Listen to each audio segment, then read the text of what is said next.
If you guys want to skip to the timestamp on the screen right now, feel free to, as this is just a quick pep talk or announcement about the channel moving forward.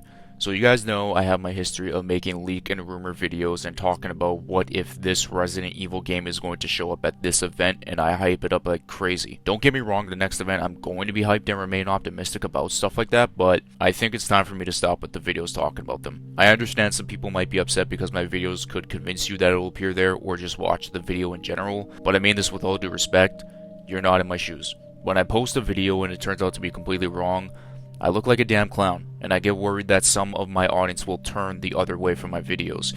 I feel a sense of guilt, and I know I've said in multiple videos before, but that state of play was the last straw for me. Evergreen content for me is my go-to moving forward, and that will make me a lot happier in my opinion. Also, with the leaks and rumors, I'm done doing it unless there is legit proof involved in it. If it's rumors from Lunatic Ignis, Dust Golem, or anybody else in that field, it's going to turn into a community post, because I don't want to make vids about it anymore. It's something I'm genuinely not proud about. I'm still going to do discussion videos involving the series and characters rather than rumors, and doing evergreen content is the thing now. And I'm also not going to let the state of play demoralize me because more content is dropping anyways. So now, let's get into the video.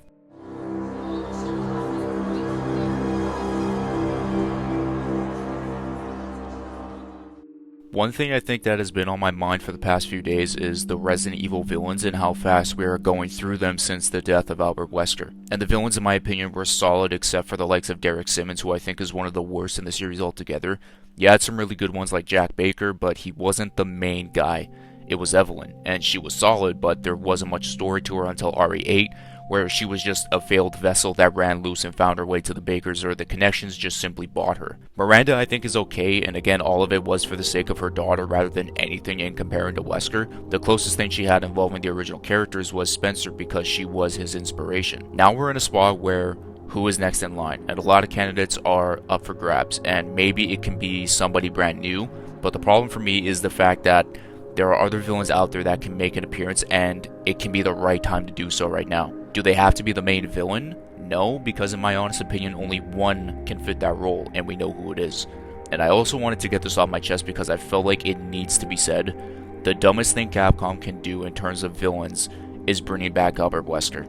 Yeah, I said it. The reason why is because if you do, it shows so much lack of confidence in the writing team to build up or create a new villain. And if you have to go back to RE5 or possibly remake the game and retcon something for the sake of that, I just lose all faith. I think he had a good death. He died at the hands of his true rival and in a volcano. The only thing I have against it is that Jill should have shot the RPG instead. No disrespect to Sheva, and I know there are a lot of fans that want him to come back for the sake of saying he got cloned, but I just think Wesker's ego is so fucking big that he wouldn't want a second version of himself.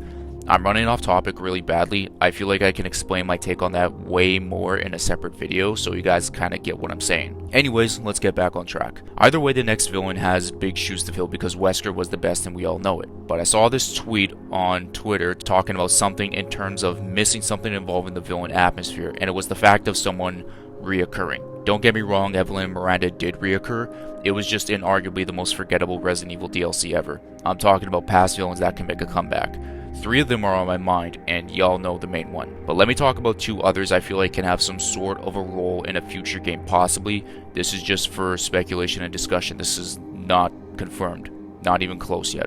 That's Raymond and Jessica in Revelations 1. They secretly worked for Tricell, and both were triple agents pretending to work for the FBC, even though Jessica shot Raymond as well. With Tricell out of business and destroyed at the hands of the BSAA, they're pretty much mercenaries for hire, or they just ran off the grid and lived lonely lives. But let's say they come back. They have a little bit of beef with that company. They were with the rival company, the FBC, and Tricell both crashed because of the BSAA. Could they have something to do with the takeover of BOWs, or they're working for the connections now since they might be for hire on the market? It could possibly happen. Of both of them, honestly, I see Raymond being an anti-hero more than anything since he helped save Parker, and I can see he has a heart. Jessica is just a bitch for shooting Parker, even though he took a bullet for Raymond, if I can remember. So I can see her being the bigger villain of the 2. Now let's get into the main course here. It's Alex, obviously. And I think she is the perfect candidate for being the reoccurring villain because she has every reason to go after the BSA or whoever. Plus, she's a Wesker. When people hear that a Wesker is a villain in a new RE game, they're gonna buy because I'm doing it. I don't know if the connections are written off at all, but Alex to me is the last resort of establishing a long-term villain. Even bringing her back for one game and killing her off would be fine, or another game and make it 2. I just think Ari needs a long-term build-up in terms of the new big villain, just like the same thing they did with Albert, and RE9 has the perfect chance to take advantage of it. What I'm trying to say is that every villain since Albert in the mainline games is dead. Am I asking them to fill in the shoes of Wesker and be better than him? No, because being better than him is an impossible feat in my opinion. It's just, I want the next one. If it's Alex, I'll be super happy. Plus, Natalia is in her 20s now, and Alex probably has full control of her body and mind. If it's someone new, it's going to take some time for me to get used to, but I'll be fine with it. But if that is the case, they're probably going to kill them off at the end of the game. She'll have the rivalry with the Redfields and everyone in RE, except for Leon. I guess I feel bad for excluding him, but the seeds are there. It's just, can Capcom plant them? They have the tools to do so. Let me know in the comments on who you want to see as the new reoccurring villain if Capcom ever does one again, or should it just be Albert and kill everyone off that'll be new. Be sure to leave a like on this video to help it reach the YouTube algorithm, and subscribe to the channel if you are new or want to watch more content like this, and I'll catch you guys in my next video.